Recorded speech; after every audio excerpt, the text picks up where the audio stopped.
اکثر پیر، سب کے میں متعلق نہیں کہتا، اکثر اپنی طرف لوگوں کو مائل کرتے ہیں، ہماری پوجا کرو، ہم سے حاجتیں مانگو، ہم تمہارے حاجت روا ہیں، ہم تمہارے مشکل کشا ہیں، ہمارے ارد گردی طواف کرتے رہو۔ لوگوں کو پھنسائے رکھتے ہیں، اللہ کی بارگاہ میں نہیں بھیجتے، جو مشکل کشا بھی ہے، جو داتا بھی ہے، جو دیتا بھی ہے، جو مشن ہے نبیوں کا اس کی طرف نہیں بھیجتے، اپنی دکانیں چمکاتے ہیں۔ میں ان کے خلاف ہوں، اسی لیے لوگ مجھے وہابی کہتے ہیں۔ میں نے کون سا گناہ کر دیا ہے؟ میں نے وہ مشن اختیار کیا جو رسولوں نے اختیار کیا۔ بتائیں ہم میں سے کون تمہاری حاجت روا کر سکتا ہے؟ میں تو نہیں کر سکتا، میں تو خود محتاج ہوں اس کا، ہر سانس میں اس کا محتاج ہوں، تمہارے جیسا محتاج ہوں، کھلی زبان پہ کہتا ہوں، ڈنکے کی چوٹ پر کہتا ہوں۔ جس طرح ایک مکھی محتاج ہے اللہ کی، ایک ذرہ محتاج ہے، میں اسی طرح اس کا محتاج ہوں، ضعیف ہوں، ناتواں ہوں، کمزور ہوں۔ اگر کسی میں کس بل ہے تو بتائے، جوہر دکھائے، میدان میں اترے۔ کوئی کہے جناب کہ میں حاجت پوری کرتا ہوں، میں تمہارا مشکل کشا ہوں، میں نہیں مانتا، آج بھی نہیں مانتا، چاہے مجھے آپ کافر کہیں۔ کفر کے فتوے کو قبول کروں گا، یہ بات نہیں مانوں گا۔ کیوں؟ یہ قرآن کی تعلیم کے بھی خلاف ہے، رسول اللہ کے اسوہ حسنہ کے بھی خلاف ہے، اولیاء اللہ کی تعلیمات کے بھی خلاف ہے۔ اے جناب پیر صاحب پتر دے سن، اے مولوی صاحب نے تعویذ نال جناب پتر جمسی، اللہ کو فارغ ہو گیا؟ یہ باتیں آپ ایک پیر کی زبان سے سن رہے ہیں، میرا ایک درگاہ سے تعلق ہے۔ کہاں گئی وہ رسول اللہ کی توحید؟ کہاں گئی وہ صحابہ کی توحید؟ وہ حسین نے جو علم جہاد بلند کیا تھا کربلا میں، وہ اعلائے کلمت الحق کی آواز کہاں گئی؟ رسول اللہ کی امت کیوں سو گئی ہے؟ افسوس کا مقام ہے کہ نہیں؟ بولو، اللہ کے گھر میں بیٹھے ہوئے۔ اب ذرا سے ہٹ کر کوئی بول دے یہ تو وہابی ہو گیا ہے جی، یہ توحید بیان کرتا ہے، یہ وہابی ہے۔ تے نبی ساری عمر توحید بیان کرنے رہے، انہاں کے آکسو تے قرآن ساری توحید بیان کر رہا ہے، اللہ کے آکسو۔ اب میں چاہ رہا ہوں کہ آخر میں آج کی کلاس میں جتنا ہمارا ٹائم یہ بچا ہے 35-40 منٹ، اس میں وہ 10 بڑے بڑے جو وسوسے ہیں، اشکالات ہیں، ایمبیگوٹیز ہیں، دھوکے ہیں، جو علماء سو دیتے ہیں اپنی پبلک کو یہ بات منوانے کے لیے کہ بابوں کو پکارو، ولیوں کو پکارو، پیغمبروں کو پکارو، فرشتوں کو پکارو، بس اللہ کو نہ پکارو۔ اور جب کوئی کہ اللہ کو پکارو تو کہیں پیچھے تے اللہ ہی ہے۔ انہوں نے اللہ نو بھی پیچھے کر دیتا ہے، نبی نو بھی پیچھے کرتا ہے، نبی کے مقابلے پہ اپنے اپنے بزرگ کھڑے کر لیے۔ جب ہم کہتے ہیں یار یہ تو قرآن میں تو یہ لکھا ہے، وہ کہتے ہیں جی ہمارے بزرگوں کو قرآن نہیں آتا تھا، اور ہمارے بزرگ تو وہی کچھ بتا رہے ہیں، پیچھے نبی نے، نبی بھی پیچھے۔ جب توحید کی بات کریں کہ بھئی اللہ سے دعا مانگو، وہ کہتے ہیں ہم جو بزرگوں سے بھی مانگتے ہیں، ہم کب کہتے ہیں وہ خود دیتے ہیں، وہ اللہ سے لے کے دیتے ہیں، پیچھے اللہ ہی ہے، اللہ بھی پیچھے، نبی بھی پیچھے، تے بابے اگے لے آندے۔ اور جو کہتا ہے کہ یار ان کو ہٹاؤ بابوں کو، اور اس کو بڑے آسان الفاظ میں کہتا ہے کہ مرنے سے پہلے اے مسلمان کر لے اس پہ غور، کتابوں کا خدا اور ہے، بابوں کا خدا اور۔ اس کے خلاف ہو جاتے ہیں کہ یہ کہتا ہے 2 خدا ہیں۔ نہ سر، خدا ایک ہی ہے، لیکن جن کوالٹیز کے ساتھ آپ کے بابوں نے بتایا وہ کوالٹیز وہ نہیں جو آسمانوں سے نازل ہوئے دین میں تھی۔ گویا کہ پھر الگ ہی آپ نے اپنا خدا بنا لیا، اگرچہ مان اسی کو رہے ہیں آپ۔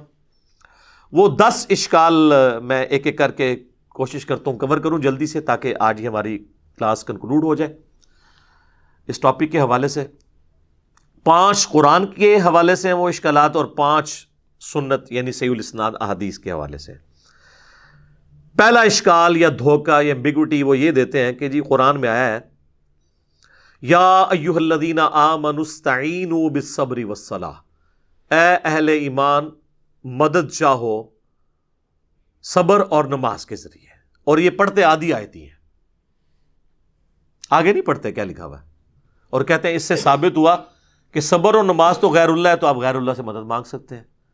تو ہم کہتے ہیں میرے بھائی یہ تو آپ نے خود بھی کبھی نہیں مانگی، کبھی آپ نے کہا المدد یا نماز میری مدد فرمائیے، میری حاجت گیری کیجیے، یا صبر میری مدد فرمائیے۔ وہ خود ہی سوچ میں پڑ جاتے ہیں واقعی ہم نے تو یہ کبھی نہیں کہا۔ تو سر یہ آیت پوری پڑھیں، ان اللہ مع الصابرین، اللہ بے شک صبر کرنے والوں کے ساتھ ہے۔ یعنی صبر اور نماز وہ اعمال ہیں جو وسیلے کے طور پر اللہ تک پہنچنے کا ذریعہ ہے، مدد اللہ ہی سے مانگنی ہے۔ یہ تو ہماری دلیل ہے۔ صحیح بخاری میں نبی علیہ السلام نے جو ایک وظیفہ کیا کرتے تھے وہ رپورٹ کیا ابن عباس نے. وہ کہتے ہیں کہ ابراہیم علیہ السلام کو جب آگ میں ڈالنے لگے تھے نا، ابراہیم علیہ السلام بہت غیرت مند تھے توحید کے معاملے میں، تو انہوں نے اس وقت پکارا تھا حسبنا اللہ و نعم الوکیل، ہم نے اللہ ہی پر بھروسہ کیا، وہی بہتر کارساز ہے. اور ابن عباس کہتے ہیں تمہارے جد امجد ابراہیم بھی یہی کہا کرتے تھے، اور تمہارے نبی پہ بھی جب مشکل وقت آتا تھا وہ بھی یہی کہتے تھے حسبنا اللہ و نعم الوکیل. سر پورے قرآن میں انبیاء کی دعائیں ہیں کہ اس میں باب بزرگ کچھ بھی نہیں ہے، اور نہ کہیں تعلیم کیا گیا ہمیں کہ بابوں کو ڈال کے، انبیاء کی تعلیمات تو ہمیں سمجھانے کے لیے تھی، ایسا بھی نہیں. جامعہ ترمذی میں ایک حدیث ہے، اس کی صحیح سند المستدرک للحاکم میں ہے اور سنن نسائی الکبریٰ میں، کہ نبی صلی اللہ علیہ وآلہ وسلم ہر مصیبت اور پریشانی میں کہا کرتے تھے یا حی یا قیوم برحمتک استغیث، اے خود سے زندہ ہر چیز کو تھامنے والے، میں تیری رحمت کے ساتھ تیری مدد کا سوال کرتا ہوں. اگر نون سے پڑھیں گے تو پھر جمع کا صیغہ ہو جائے گا، ہم سوال کرتے ہیں. نستغیث بھی درست ہے، استغیث بھی درست ہے. الحمدللہ. اچھا اب دوسرا اشکال سنیں جی. وہ کہتے ہیں جی عیسیٰ علیہ السلام کے بارے میں قرآن میں آیا ہے، انہوں نے کہا تھا من انصاری الی اللہ، تو قال الحواریون نحن انصار اللہ. حضرت عیسیٰ نے خود مدد مانگی ہے جی غیر اللہ سے، اپنے ساتھیوں سے کہ کون اللہ کے لیے میری مدد کرے گا، اور ساتھیوں نے بھی کہا کہ ہم اللہ کے لیے آپ کی مدد کرنے کو تیار ہیں. تو اس کا مطلب یہ ہے کہ حضرت عیسیٰ کے صحابہ جو ہیں وہ حضرت عیسیٰ کے مشکل کشا ہوئے نا پھر تو، یعنی حضرت عیسیٰ نہیں مشکل کشا، ان کے ساتھی ان کے مشکل کشا تھے. واہ واہ سبحان اللہ. اس کا یہ مطلب ہی نہیں ہے. وہ کہہ رہے کون اللہ کے لیے مدد کرے میری دین کے کاموں میں. اس میں یہاں کا لکھا ہوا ہے کہ ان کے ساتھی فوت ہو گئے تھے اور وہ قبر پہ جا کے کہتے تھے قبروں سے نکلو اور روحانی طور پر جسد امثالی کے ساتھ آ کر میری مدد کرو. یہ بھی ایک نوی ٹرم ہے. تو دوسری کہنا نا قاسم نوتوی صاحب 6 سال بعد کس طرح نکلے وہ دیوبند کی صلح کرانے کے لیے بیداری میں. وہ کہتے ہیں جسد امثالی کے ساتھ ایک نیا ان کو جسم ملا تھا تو اسے قبر نکلا ہے. اچھا بریلویوں کے بابے نکل آئے تو وہ شرک، دیوبندیوں کے نکل آئے تو توحید. اپنی عقل کا علاج کروائیں. تو یہ تو بالکل ظاہری اسباب ہے. یہ وہی چیز ہے جو قرآن میں حکم ہے وَتَعَاوَنُوا عَلَى الْبِرِّ وَالتَّقْوَى وَلَا تَعَاوَنُوا عَلَى الْإِثْمِ وَالْعُدْوَانِ. نیکی پرہیزگاری کے کاموں میں ایک دوسرے کی مدد کرو، برائی کے کاموں میں نہ کرو. اس میں تو غیر اللہ کو غائب میں پکارا ہی نہیں جا رہا، نہ مرے ہوئے کو پکارا جا رہا ہے، نہ کسی دور والے کو، جو سامنے موجود ہے. وہ تو سر آپ کافر سے بھی مدد لیں. صحیح بخاری میں حدیث ہے نبی علیہ السلام کی وفات اس حال میں ہوئی کہ آپ کی زرہ گروی رکھی ہوئی تھی یہودی کے پاس اناج کے عوض، تو آپ کافر سے بھی مدد لیں ظاہری اسباب میں. لیکن یہ تو نہیں ہے کہ کوئی فوت ہو گیا ہے اور سامنے موجود نہیں، آپ اس کو مدد کے لیے پکار رہے ہیں. نہیں، وہ نہ آپ کسی جن کو پکار سکتے ہیں، نہ فرشتے کو، نہ کسی پیغمبر کو، نہ کسی بزرگ کو. اور یہ تو حضرت عیسیٰ کے ساتھی تھے نا. اس طرح کی آیت تو قرآن میں نبی صلی اللہ علیہ وسلم کے لیے بھی ہے. سورۃ الاعراف میں آیت نمبر 157 ہے، جس میں اللہ تعالیٰ نے باقاعدہ حکم دیا ہے اہل ایمان کو کہ تمہارا ایمان اس وقت کامل ہوگا کہ جب تم نبی کی مدد کرو گے ان کے دین کے سلسلے میں. فالذین آمنوا بہ وعزروہ، جو ان پر ایمان لے کر آئے پھر ان کی عزت کی، ونصروا، اور ان کی مدد کی، واتبعوا النور الذی انزل معہ، اور پیروی کی اس قرآن نور کی جو ان کے ساتھ نازل ہوا، اولئک هم المفلحون، وہ ہے فلاح والے. ہم آج بھی نبی علیہ السلام کی مدد کر سکتے ہیں ان کے دین کی اشاعت کر کے. تو اس کا کیا مطلب ہے ہم رسول اللہ کے مشکل کشا ہو گئے؟ نہیں، ہم تو اپنی مشکل دور کرنے کے لیے اللہ کے دین کا جو ہے وہ کام کر رہے ہیں. تو یہ معنی کچھ اور تھا، اس کو بدل دیا. یقین کریں اگر یہ گوروں کو اردو آتی ہو نا تو کس طرح مذاق اڑائے ان کی باتوں کا کہ بات کیا تھی تو بنا انہوں نے کہاں سے کیا دی. تیسرا اشکال وہ کہتے ہیں جی سورۃ المائدہ میں آیا انما ولیکم اللہ ورسولہ والذین آمنوا، بے شک تمہارا پشت پناہ، تمہارا ولی، تمہارا دوست، تمہارا مددگار تو ہیں اللہ، اس کا رسول اور اہل ایمان. تو بالکل ہم مانتے ہیں. اس میں یہ کہاں سے ثابت ہو گیا کہ آپ ان کو پکار رہے ہیں؟ اہل ایمان حضور کے ساتھی آپ کے ساتھ آپ کے مددگار تھے، بالکل ٹھیک ہے. یہ تو نہیں ہوا کہ حضور علیہ السلام نے خیبر کے موقع پر حضرت حمزہ کو پکارا ہو جو فوت ہو چکے ہوئے تھے عہد میں کہ آئیں میری مدد فرمائیں. حضرت علی صاحب نے موجود تھے، ان کو بلایا. تو بالکل دوست بھی ہیں، پش پناہ بھی ہیں جو اویلیبل ہیں. آج کی ڈیٹ میں صرف اللہ کو مدد کے لیے پکاریں گے، اور اہل ایمان جو آپ کے سامنے موجود ہیں آپ ان کے ساتھ ساتھی ہوں گے. اور اس کو وہ سپورٹیو آیت ہے سورۃ الانفال کی آیت نمبر 62، ڈیسائسو ہے، بالکل واضح ہے. وَإِن يُرِيدُوا أَن يَخْدَعُوكَ، اے نبی اگر آپ کو خطرہ ہونا کہ یہ کافر آپ کے ساتھ دھوکہ کریں گے، فَإِنَّ حَسْبَكَ اللَّهُ، تو بے شک اللہ آپ کے لیے کافی ہے. هُوَ الَّذِي أَيَّدَكَ بِنَصْرِهِ وَبِالْمُؤْمِنِينَ، وہ اللہ ہے جس نے اپنی طرف سے آپ کی مدد کی اور اہل ایمان کے ذریعے بھی آپ کی مدد کی، یعنی صحابہ کے ذریعے آپ کے ہاتھ مضبوط کیے. تو اس کا کوئی مطلب یہ لے گا کہ صحابہ حضور کے مشکل کشا تھے؟ نہیں، دین میں سپورٹیو تھے ظاہری اسباب کے طور پر. پھر اس کے آگے چل کے اللہ تعالیٰ نے کہا کہ ہم نے تو فرشتے بھی نازل کیے مدد کے لیے، لیکن کسی نے فرشتوں کو مدد کے لیے پکارا نہیں ہے ان جنگوں کے اندر. پھر 64 نمبر آیت میں آتا ہے یا ایھا النبی، اے اللہ کے نبی، حسبک اللہ، اللہ آپ کو کافی ہے، ومن اتبعک من المؤمنین، اور جو آپ کی اتباع کرنے والے مومنین ہیں وہ بھی آپ کو کافی ہیں. تو اس کا کیا مطلب ہے؟ حضور جو ہے وہ حسبنا اللہ و نعم الوکیل کی بجائے وہ اپنے صحابہ کا حسبنا پڑھتے تھے؟ نہیں، آپ کے سپورٹیو تھے دین کے حوالے سے. جس طرح آج کی ڈیٹ میں ہم بھی نبی اسلام کے سپورٹیو ہیں، ہم ان کے دین کا کام کر رہے ہیں الحمدللہ، اور اللہ سے امید کرتے ہیں اللہ تعالیٰ ہمیں جنت الفردوس میں اپنے محبوب علیہ السلام کا ساتھ نصیب کرے گا انشاءاللہ. اللہم انا نسألک جنت الفردوس مع النبیین والصدیقین والشہداء والصالحین، آمین. چوتھا اشکال وہ کہتے ہیں جی قرآن میں ہے سورہ التحریم میں فَإِنَّ اللَّهَ هُوَ مَوْلَاهُ وَجِبْرِيلُ وَصَالِحُ الْمُؤْمِنِينَ، رسول اللہ کا مولا تو ہیں اللہ، جبریل اور مومنین، اور اس کے بعد فرشتے بھی. اچھا، اس کا مطلب ہے کہ حضور علیہ السلام المدد یا جبرائیل کہتے تھے؟ نہیں، یعنی وہ ان کے پش پناہ ہیں. جب اللہ تعالیٰ کسی کی ڈیوٹی لگاتا تھا وہ حضور کے ساتھ کام کرتے تھے، آپ کے صحابہ آپ کی خدمت گزاری میں تھے. یہ مطلب ہے، یہ تو نہیں کہ آج کی ڈیٹ میں آپ نے پکارنا ہے. نبی علیہ السلام نے کبھی یا جبرائیل المدد کہا ہے؟ بلکہ قرآن میں سورہ انفال میں ہے کہ اللہ نے اپنے نبی سے وعدہ کیا کہ ہم غزوہ بدر میں، احد میں فرشتے نازل کریں گے. تو حضور نے تو فرشتوں کو خود نہیں پکارا، اللہ نے کہا ہم بھیجیں گے. پکارنے والا معاملہ کہیں نہیں ہے مدد کے لیے کسی کو. تو اگر یہی والا معنی لیا جاتا تو صحابہ کرام جو ہے وہ کہہ رہے ہوتے یا امیر حمزہ المدد، کسی نے نہیں کہا، یا جبرائیل المدد کسی نے نہیں کہا، جو سامنے موجود ہے. پانچواں اشکال وہ کہتے ہیں جی قرآن میں سورہ توبہ میں ہے وما نقموا الا ان اغناہم اللہ ورسولہ من فضلہ، کیا ان کو یہی بات بری لگی نا کہ جو اللہ نے اور رسول نے اپنے فضل سے انہیں غنی کر دیا. اور یہ آیت لوگوں نے اپنے گھروں کے باہر لکھ کے لگائی ہے کہ اللہ اور اس کا رسول دونوں ہی غنی کرتے ہیں. سر یہ آیت اتنی لمبی آیت ہے جس کا ایک چھوٹا سا ٹکڑا ہے سورہ توبہ کی آیت نمبر 74، جس میں نبی علیہ السلام پہ جو قاتلانہ حملہ ہوا تھا، جس پہ میری یوٹیوب پہ ایک ویڈیو بھی ہے، رسول اللہ کا قاتل کون.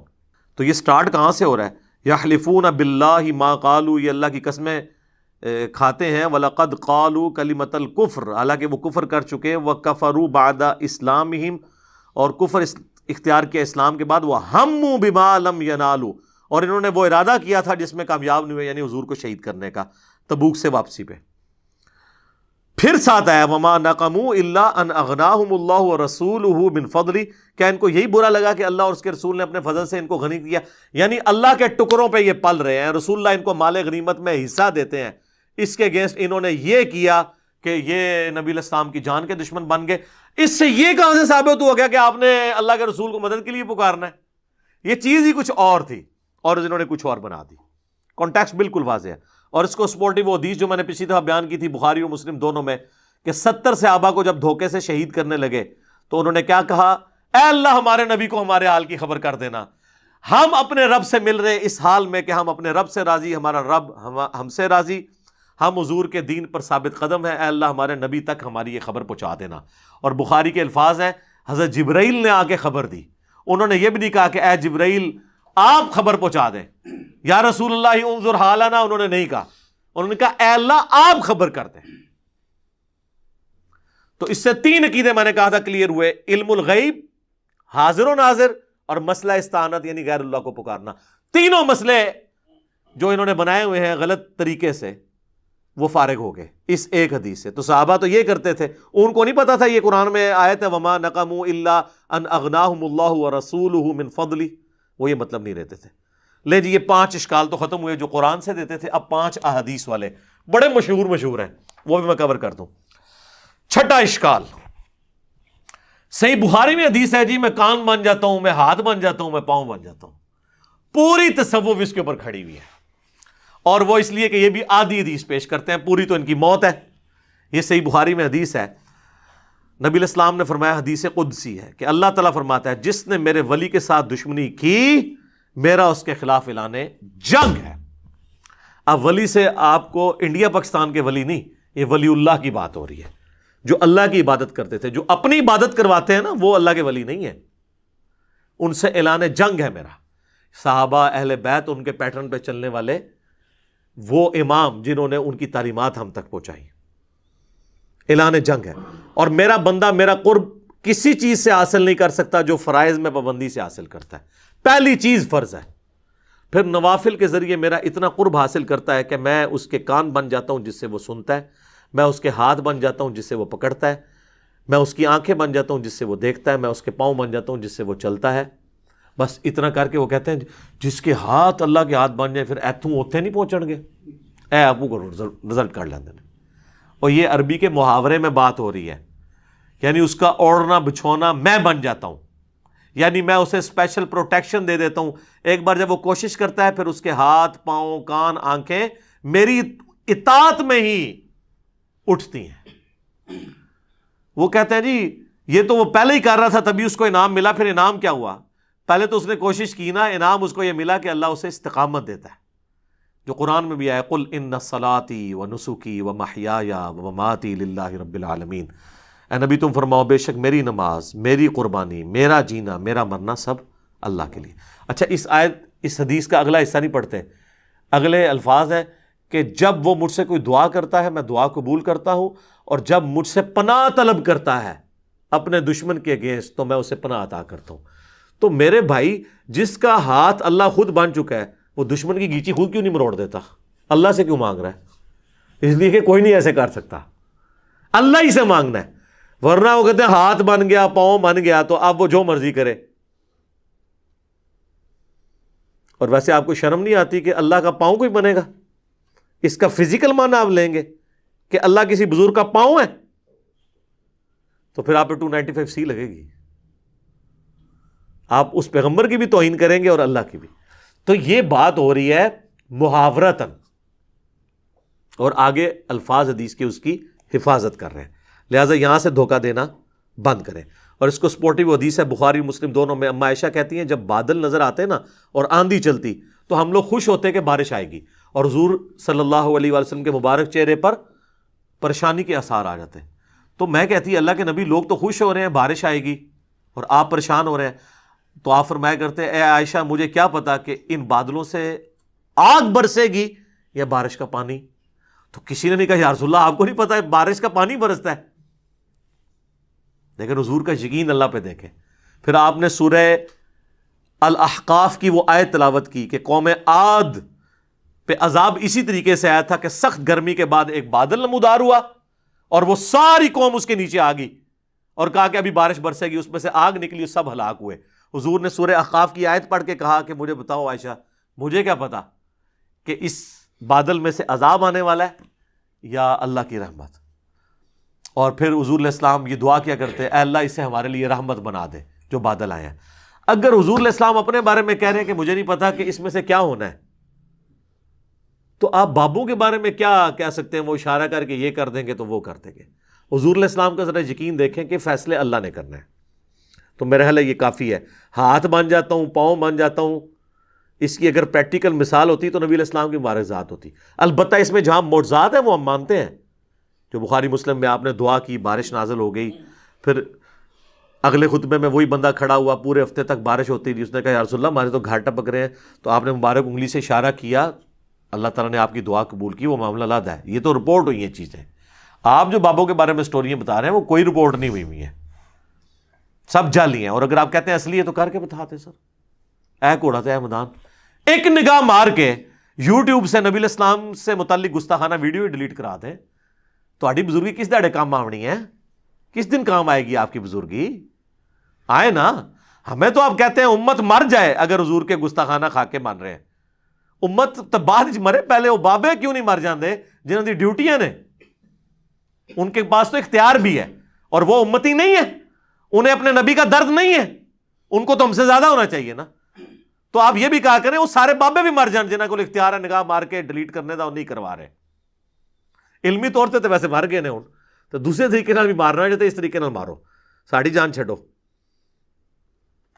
اچھا جی، 7واں اشکال وہ کہتے ہیں نہیں، مسلم شریف میں حدیث ہے حضور نے ایک صحابی سے کہا کہ مانگ کیا مانگتا ہے؟ حضرت ربیعہ سے جو وضو کروایا کرتے تھے، سل ربیعہ. تو انہوں نے کہا جنت میں آپ کا پڑوس مانگتا ہوں. تو دیکھیں حضور نے جنت عطا فرما دی. سر یہ حدیث پوری تو پڑھے، اس کے آگے الفاظ ہیں، نبی علیہ السلام فرمایا اس کے علاوہ بھی کچھ مانگنا ہے تو مانگ لو. کہا نہیں یا رسول اللہ آپ کا پڑوس ہی چاہیے. تو آپ نے فرمایا کثرت سجود سے میری مدد کر. اب اس کو آپ نے وہ نہیں لینا کہ بھی حضور کا مشکل کشا وہ بن گیا تھا، آپ تو ہر جگہ مدد دیکھ کے تو مشکل کشا بنا دیتے ہیں. کثرت سجود سے میری مدد کر، یعنی تم زیادہ عبادت کرو، میری مدد کرو کہ میں اللہ کو سفارش ڈال سکوں کہ یہ نیک بندہ اس کو میرے ساتھ کر دے. بالکل واضح ہے. بس سل ربیعہ سل ربیعہ سل ربیعہ، جنت مانگ لی جنت مانگ لی. اگے بھی ٹورو نا کیویں ملی جنت؟ ٹھیک ہے، تو جنت تو انشاءاللہ آپ کو بھی مل جائے گی. صحیح مسلم میں حدیث ہے جو اذان کا جواب دے اس کے بعد دروشی پڑھے اور الوسیلہ والی دعا مانگے، میری شفاعت اس کے لیے حلال ہو جائے گی. اللہم صلی علی محمد وعلی آل محمد.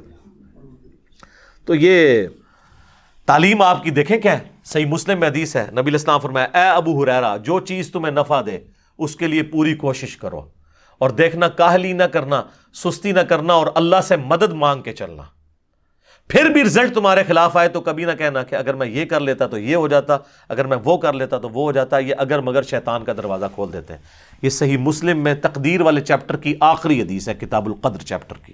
امام مسلم نے اس کے اوپر کنکلوڈ کیا ہے کہ تقدیر پہ کوئی تکیہ کر کے یہ نہیں ہے کہ کوشش چھوڑ دے، سستی نہ کرنا، کاہلی نہ کرنا. یہ نہیں ہے کہ خالی پیپر دے آؤ اس پہ دروشی پڑھ کے پھونک آؤ، اس سے نہیں کو پاس ہوگا. کوشش کرو، اس تو بعد بے شک جو مرضی پڑھ کے پھونک دے رہو. سستی اور کاہلی نہ کرنا، پھر اللہ سے مدد مانگنا. تو نبی علیہ السلام تو کہتے ہیں مدد اللہ سے مانگنا. اور وہ ڈیسائسو حدیث ہے جو جامع ترمذی میں ہے، مشکات میں موجود ہے. نبی علیہ السلام نے، ابن عباس کہتے ہیں مجھے سواری کے پیچھے سوار کیا اور مجھے کہا ہے بیٹے اللہ اکبر، اللہ کے حقوق کی حفاظت کر، اللہ تیری حفاظت کرے گا. ذرا الفاظ غور سے سنیں. اللہ کے حقوق کی حفاظت کر، اللہ تیری حفاظت کرے گا. کیا زبردست الفاظ ہے.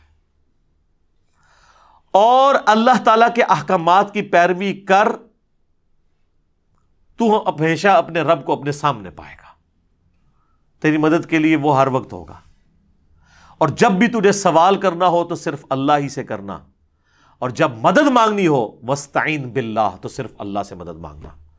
اور بچے جان لے اگر پوری امت مل کے تجھے ذرے کے برابر بھی نقصان پہنچانا چاہے اور اللہ نہ چاہے تو نہیں پہنچا سکیں گے. اور اگر ساری امت، زمین و آسمان کی ساری مخلوقات مل کے ذرے کے برابر تمہیں فائدہ بھی پہنچانا چاہے نہیں پہنچا سکیں گی مگر جو اللہ چاہے. اور پھر حضور نے اس کو مزید مور لگائی. آپ نے فرمایا کہ تقدیر کے صحیفے خشک ہو چکے ہیں اور قلم اٹھا لیے گئے ہیں، یعنی جو اللہ نے فیصلہ کیا ہے نا وہی ہونا ہے. یہ حدیث کتنی ڈیسائسو ہے. نبی علیہ السلام اپنے اصحاب کی تربیت کرتے تھے کہ مانگنا ہے تو اللہ سے مانگنا ہے.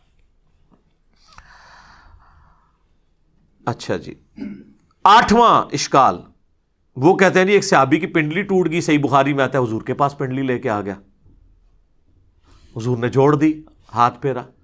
بخاری مسلم میں اشوب چشم مولا علی کو ہوا، حضور نے تھوک مبارک لگائی، ٹھیک ہو گیا.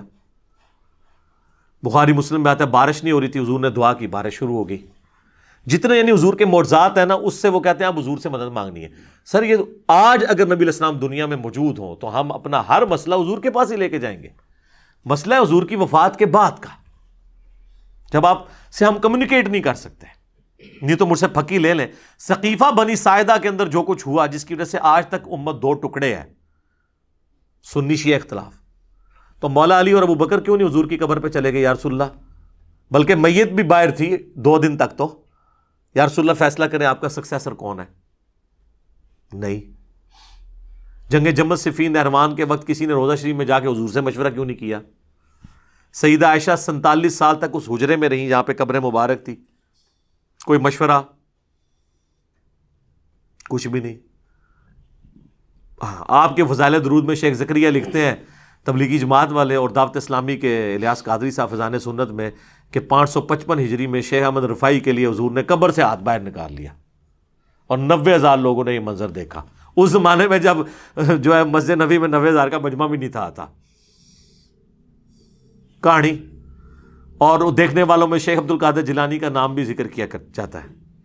اور عبد القادر جیلانی بیچارے دیکھتے ہی رہے، انہوں نے نہیں چومے ہاتھ، اور انہوں نے مرید نے چوم لیا، شیخ احمد رفاعی نے. سب کہانیاں جوڑی ہوئی ہیں، جوڑتے رہے. یہ کچھ صحابہ کے ساتھ نہیں ہوا. تو یہ یعنی نبی علیہ السلام کی وفات کے بعد یہ جو معجزات ہیں، یہ تو ہم آج بھی مانتے ہیں حضور موجود ہوں. اور میں اب اس سے زیادہ سخت بات کرنے لگا ہوں، برا نہیں ماننا. اگر کسی کو یقین ہے نا کہ ایسا ہوتا ہے تو اپنی ایک پنڈلی کی قربانی دے نا، خود ہی توڑ کے لے آئے.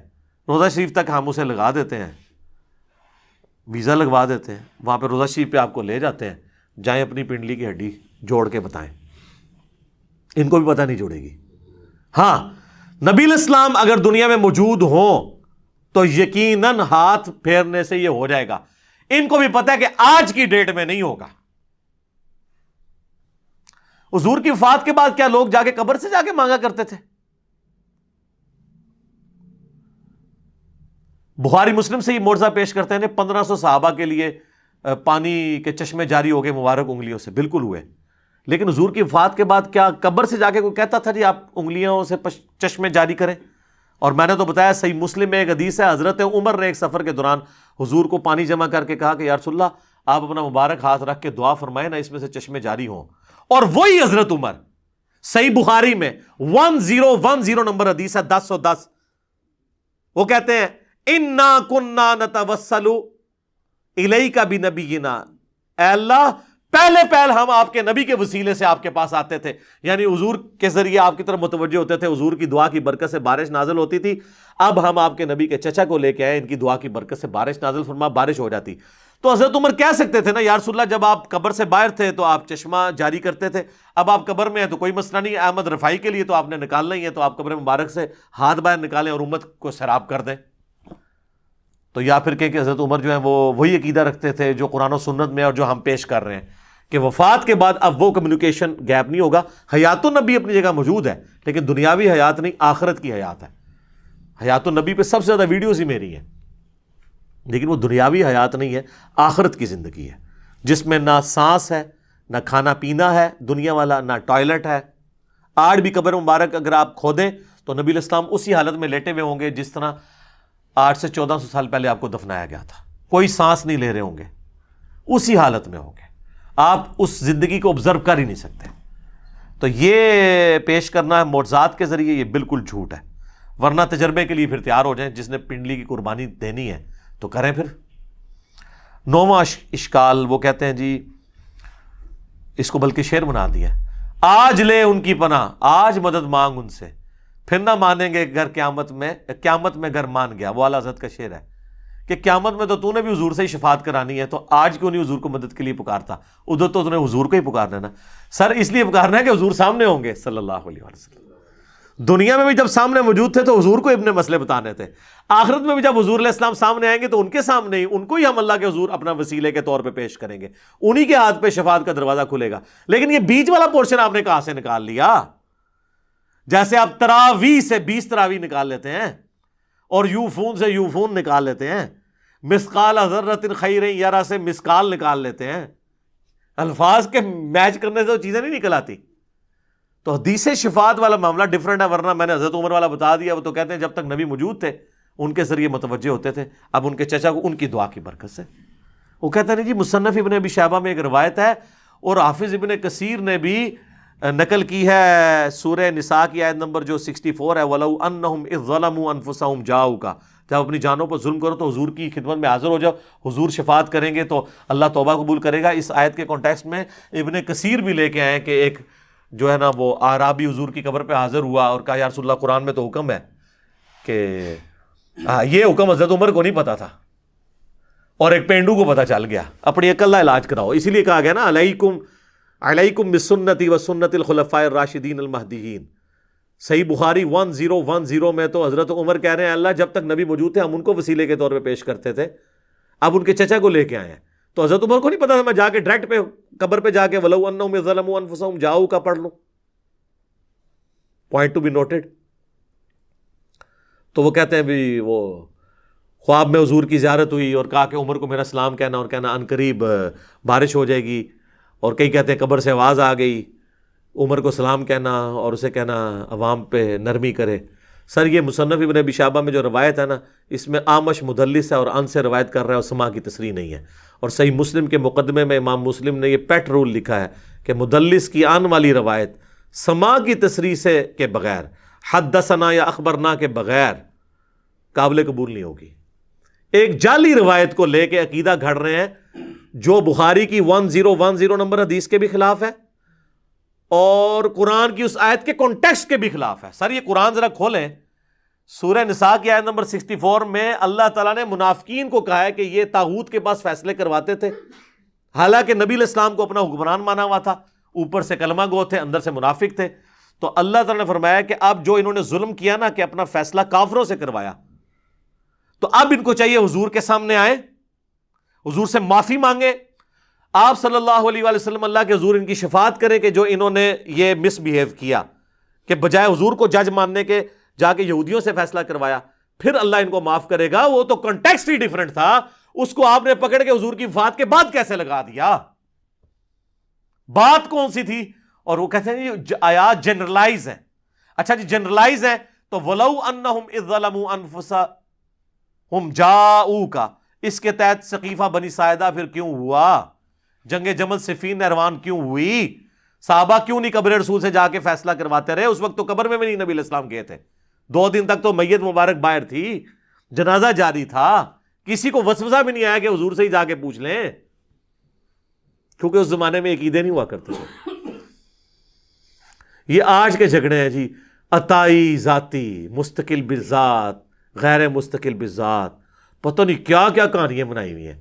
اور جناب صحیح مسلم میں حدیث ہے، ایک صحابی نے حضور کے سامنے خطبہ دیتے ہوئے کہا میں یطیع اللہ و رسولہ فقد رشدا، جو اللہ رسول کی اطاعت کرے وہ کامیاب ہوا، ومن یعصہما اور جس نے ان دونوں کی نافرمانی کی فقد غوا وہ گمراہ ہو گیا. آپ نے فرمایا بئس الخطیب انت، کتنا برا خطیب ہے تو نے یہ کیوں کہا ان دونوں کی؟ حالانکہ جملہ کانٹیکسٹ کے ساتھ درست تھا کہ جو اللہ رسول کی اطاعت کرے وہ کامیاب ہوا، جو ان دونوں کی نافرمانی کرے وہ ناکام ہوا. لیکن حضور نے فرمایا دونوں نہیں کہنا، اللہ ایک ہے. تمہیں کہنا چاہیے وَمَن يَعْصِ اللَّهَ وَرَسُولَهُ فَقَدْ غَوَىٰ.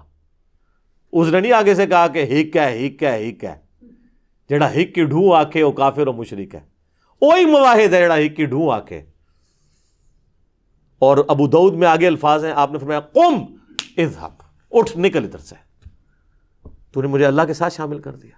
اور مسند احمد میں اور امام بخاری کی کتاب الادب المفرد میں ایک صحابی نے کہہ دیا یا رسول اللہ ما شاء اللہ و شئت، اے اللہ کے رسول جو اللہ چاہے اور جو آپ چاہیں. آپ نے فرمایا اجعلتنی للہ عدلا، اجعلتنی للہ ندا، کیا تو نے مجھے اللہ کے مقابلے پر کھڑا کر دیا؟ قل بل ما شاء اللہ وحدہ، بلکہ کہہ جو اکیلا اللہ چاہے. اس نے نہیں کہا یا رسول اللہ میں آپ کو عطائی مان رہا ہوں، غیر مستقل بذات مان رہا ہوں، اور میں اللہ کی اطاعت سے ہی مان. اس زمانے میں یہ کہانیاں نہیں سناؤندیاں بھائی، اردو دین سیدھا سیدھا سی. ٹھیک ہے، تو اسی واسطے اسی سیدھا سیدھا دین اتوں بیان کر رہے ہیں، کتاباں والا دین اللہ کے فضل سے. آخری اشکال ہے جی 10واں، جس میں میرا پورا لیکچر بھی ہے، مجھے تم سے شرک کا خوف نہیں. وہ کہتے نہیں یہ کہانیاں اپنی ایک اور رکھو، شرک کا کوئی خوف ہی نہیں رہا. اچھا نہیں خوف ہے تو یہ صحیح مسلم میں کیوں حدیث ہے، صحیح بخاری میں کہ دیکھنا میری شان کو اس طرح بلند نہ کرنا جس طرح عیسیٰ ابن مریم کو ان کے ماننے والوں نے کیا، میں اللہ کا بندہ اور اس کا رسول ہوں، مجھے اللہ کا بندہ اور رسول ہی کہنا. تو کسی نے نہیں کہا یا رسول اللہ آپ کو تو گارنٹی ہے وہ میں شرک نہیں کرے گی، تو آپ یہ ہمیں نصیحت کیوں کر رہے ہیں؟ تو یہ حدیث بخاری مسلم میں کیوں ہے کہ آپ اپنی وفات کے دنوں میں اپنے چہرے مبارک سے چادر ہٹاتے تھے اور کہتے تھے لعن اللہ الیہود والنصارى، اللہ کی لعنت ہو یہود و نصارہ پر، انہوں نے اپنے نبیوں کی قبروں کو سجدہ گاہ بنا دیا تھا، تم میری قبر کو سجدہ گاہ نہ بنانا. اور اس کے آگے حضرت عائشہ کے الفاظ ہیں اگر ہمیں یہ خطرہ نہ ہوتا کہ لوگ حضور کی قبر پہ سجدے شروع کر دیں گے تو ہم زائرین کی زیارت کے لیے اوپن قبر کو چھوڑ دیتے، لیکن حضور ہمیں ڈرا رہے تھے اس لیے ہم نے اوپن زیارت کے لیے قبر کو نہیں چھوڑا، بلکہ حجرے کے اندر ہی رہی.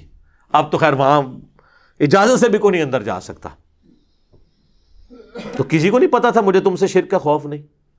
تو اس پہ میری پوری یوٹیوب پہ ویڈیو پچھلے دنوں ریکارڈ ہوئی ہے، مجھے تم سے شرک کا خوف نہیں. یہ حضور علیہ السلام نے صحابہ کو اور صحابہ کے پیٹرن پہ چلنے والی ایک خاص اسکول آف تھاٹ کو یہ بات کی تھی کہ قیامت تک ایک میرا امت کا گروہ ایسا ہے جو بخاری مسلم میں آتا ہے کہ وہ قیامت تک حق پہ قائم رہے گا. باقیوں کے لیے نہیں آیا. وہ تو ابو داؤد میں خود ہی آپ کہتے ہیں 72 جہنم میں جائیں گے اور ایک جنت میں جائے گا. حضور اس زمانے میں وہ صحابہ تھے جن سے شرک کا خوف نہیں تھی، اور صحابہ کے زمانے سے قیامت تک ایک گروہ. ورنہ تو یہ خود بھی مانتے ہیں کہ نصیریہ جو علی اللہ کہہ رہے ہیں اس وقت وہ یہود و نصارہ کا گروہ ہے، کوئی شیعہ سے نکلا ہے. قادیانی جو ختم نبوت میں شرک کر رہے ہیں سنیوں سے نکلے ہیں. اور حلولیہ جن کو کشف المعجوم میں خود علی اجویری صاحب نے کہا یہ گمراہ فرقہ ہے جو کہتے ہیں بندے کے اندر اللہ گھس جاتا ہے، یہ شرک نہیں ہے. اور وہ انہوں نے لکھا ہے یہ اہل سنت کے جو گمراہ فرقے ہیں ان میں سے ایک فرقہ ہی ہے. خود انہوں نے مانا ہے کہ سنیت دے جڑے 12 فرقے نے 10 حق ہوتے نے 2 گمراہ نے، انہیں کی حلولی ہے کہ وہ حلول کا عقیدہ رکھتا ہے. تو یہ شرک تو ہوا ہے. اور اس حدیث کی شرح آپ ابن حجر اسقلانی کی فتح الباری پڑھ لیں یا عمدۃ القاری جو ہے پڑھ لیں بدر الدین عینی کی. دونوں نے لکھا ہے کہ یہ پوری امت کے لیے گارنٹی نہیں ہے، خاص طبقے کے لیے ہے، ادروائز امت میں لوگ شرک میں مبتلا ہوئے ہیں. صحیح مسلم میں حدیث ہے جس کے جنازے میں 40 ایسے لوگ شریک ہوں جو شرک نہ کرتے ہوں تو ان کی شفاعت قبول کر لی جائے گی. تو جنازہ تو پڑھتے ہی مسلمان ہے. بخاری مسلم میں حدیث ہے جب یہ آیت نازل ہوئی سورہ الانعام کی آیت نمبر 82 الذین آمنوا ولم یلبسوا ایمانہم بظلم اولئک لہم الامن وہم مہتدون، جو ایمان لائے اور ایمان کے ساتھ شرک نہ کیا وہی قیامت والے دن امن میں ہوں گے. تو صحابہ نے کہا یا رسول اللہ شرک کون نہیں کرتا ہوگا، ظلم کون نہیں کرتا ہوگا. وہ صحابہ تو چھوٹے سے گناہ کو بھی ظلم سمجھتے تھے. تو حضور نے فرمایا یہاں ہر ظلم نہیں، اس ظلم سے مراد ہے ان الشرک لظلم عظیم. سورہ لقمان کی آیت نمبر 13 تلاوت کی نبی علیہ السلام نے کہ یہاں شرک یعنی جو ایمان لانے کے بعد شرک نہ کرے اس کے لیے گارنٹی ہے کہ وہ امن میں ہوگا. باقی گناہوں کے معاملے میں اللہ تعالیٰ ٹالریٹ کر لے گا. اور سر وہ جو حدیث ہے ترمذی میں اور مسند احمد میں کہ جو شخص 10 دفعہ پڑھ لے لا الہ الا اللہ وحدہ لا شریک لہ لہ الملک و لہ الحمد بیدہ الخیر یحیی و یمیت وہو علی کل شیء قدیر، فجر اور مغرب کے بعد بغیر پاؤں بدلے تو اسے کوئی چیز نقصان نہیں پہنچا سکے گی سوائے یہ کہ وہ شرک خود ہی کر لے. اس میں یہ الفاظ ہے. تو حضور کو تو کہنا چاہیے شرک ختم ہو گیا تو پھر شرک کہاں سے کر لے. تو اس کا مطلب یہ ہے کہ لا الہ الا اللہ پڑھ کے بھی اگر کوئی شرک کر رہا ہے نا تو بے شک وہ نماز کے بعد لا الہ الا اللہ پڑھتا رہے یا موت کے وقت لا الہ الا اللہ پڑھتا رہے کوئی فرق نہیں پڑنا اگر ساتھ وہ شرک کر رہا ہے. جو سورہ یوسف میں آیا کہ اکثریت لوگوں کی اللہ پر اس حال میں ایمان لاتی ہے کہ وہ شرک بھی کر رہی ہوتی ہے ساتھ. چلو مسلمان تو برا مانیں گے، غیر مسلم اللہ کو مان بھی رہے ہیں اور شرک بھی کر رہے ہیں ساتھ. کرسچن اللہ کو مان رہے ہیں، ہندو اللہ کو مان رہے ہیں، ساتھ شرک بھی کر رہے ہیں. تو یہ ایک پورا ڈیٹیل ٹاپک تھا، اس کے اوپر میں نے الگ سے ویڈیو ریکارڈ کروا دی ہے. 5 لیکچرز میں اینڈ پہ بتا دیتا ہوں چونکہ میں سب کچھ کور نہیں کر سکتا. نمبر 1 مجھے تم سے شرک کا خوف نہیں، رومن میں لکھیں. نمبر 2 وسیلے کے ذریعے دھوکہ، وسیلے کو ہم مانتے ہیں لیکن وسیلہ استعانت کو ثابت نہیں کرتا. نمبر 3 قصہ موسیٰ اور خضر، اس کے اوپر پوری تصوف کھڑی کی ہے، پورا لیکچر دیا ہے. نمبر 4 تخت بلقیس، کہتے بندہ لبو کیڑا سی، بندہ لب لے میں لب لے. اللہ نے ایسا بندہ اٹھ چھڑیا ہے کہ انہیں سارے بندے لب لینے. اور 5واں حضرت اویس کرنی، وہ کہتے ہیں ویسی روحانی سلسلہ ہوتا ہے. یہ 5 لیکچرز ہیں یعنی یہ 5 گھنٹے مزید ہیں لیکن قرآن کلاس متحمل نہیں ہے. ایک ایک حدیث جے پی جی ڈسپلے کروایا ہے، ایک ایک حدیث کا نمبر ڈسپلے کرایا ہے. یہ 5 لیکچر آپ دیکھیں تو اسی کے ساتھ ریلیٹڈ ہیں. وہ انشاءاللہ تعالیٰ آپ کو ساری کی ساری گیم سمجھ آ جائے گی. آخر میں حدیث بیان کرتا ہوں، بخاری مسلم دونوں میں حدیث ہے، تم بھی اگلے لوگوں کے راستے پہ چل پڑو گے قدم بقدم بالشت بر بالشت، حتیٰ کہ ان میں سے کوئی گوہ کے سوراخ میں داخل ہوا تو تم بھی وہی کام کرو گے. صحابہ نے کہا یہ اگلے لوگوں سے مراد کیا یہود و نصارہ ہیں؟ آپ نے فرمایا اگر وہ مراد نہیں تو اور کون مراد ہے؟ تو ڈاکٹر اشرف آصف جلالی صاحب نے کہا کہ یہاں یہود و نصارہ کا فیشن مراد ہے، شرکیہ عقائد مراد نہیں ہے. ہم نے کہا نا، اس حدیث کا بھی شان نزول شاد ارشاد موجود ہے جامعہ ترمذی میں اور مشکات میں بھی موجود ہے کہ صحابہ کہہ رہے ہیں کہ ہم غزوہ حنین کے موقع پر ایک درخت کے پاس سے گزرے جسے ذات انوات کہا جاتا تھا، اور مشرکین عرب جنگ کے لیے اپنا اسلحہ اس پہ پہلے لٹکاتے تھے تاکہ اس سے برکت حاصل کریں، ان کا عقیدہ تھا اس سے ہم جنگ جیت جائیں گے۔ تو صحابہ نے جب دیکھا تو کہا یا رسول اللہ آپ بھی ہمارے لیے کوئی اس طرح کا ایک درخت مقرر کر دیں۔ ہائے ہائے، آپ نے کہا سبحان اللہ، آج تو تم نے وہی بات کر دی جو موسیٰ کے ماننے والوں نے کی تھی۔ پھر نبی علیہ السلام نے سورۃ الاعراف کی آیت تلاوت کی کہ موسیٰ کے ساتھی جب ایک جگہ سے گزرے جہاں پہ کچھ لوگ بتوں پر دھیان کیے ہوئے اعتکاف بیٹھے تھے، تو کہا ہمارے لیے بھی اللہ کا کوئی بت بنا دے۔ حضور نے کہا تم مجھ سے اللہ کا بت مانگ رہے ہو؟ کسی نے نہیں کہا یا رسول اللہ ہم نے اللہ کا بت کہا، ہم تو فیض کے لیے ایک درخت مانگ رہے ہیں، تو اسی قبروں پہ چٹ دے ہو۔ حضور نے درخت نہیں چٹن دیتا اور کہا کہ اے بھی اللہ کا بت بنان لگے ہو تسی۔ تو آپ فرمایا تم نے موسیٰ کے ماننے والی بات کر دی۔ پھر آپ فرمایا اللہ کی قسم تم بھی اگلے لوگوں کے پیچھے چل پڑو گے، یعنی جو جو شرکیہ کام انہوں نے کیے تم بھی کرو گے، یعنی اس امت میں بھی یہ کام آئیں گے۔ تو یہ حدیث بخاری مسلم کی وہ شرح بیان کر رہی ہے کہ یہاں مراد فیشن نہیں ہے بلکہ شرکیہ عقائد ہیں جن سے اللہ تعالی ہمیں محفوظ رکھے۔ اللہ تعالیٰ سے دعا جو حق بات میں نے کہی اللہ تعالیٰ ہمارے دلوں میں راسخ فرمائے، اگر جذبات میں میرے منہ سے کوئی غلط بات نکل گئی تو اللہ تعالیٰ ہمارے دلوں ہی سے معاف کر دے، ہمیں شرک کی لعنت سے بچائے، توحید کے اوپر قائم رکھے اور اس کا سپاہی بننے کی توفیق عطا فرمائے۔ امام الموحدین صلی اللہ علیہ وآلہ وسلم کی قیامت والے دن ہمیں شفاعت نصیب فرمائے۔ سبحانک اللہم وبحمدک اشہد ان لا الہ الا انت استغفرک واتوب الیک وما علینا الا البلاغ المبین۔ جزاکم اللہ خیرا۔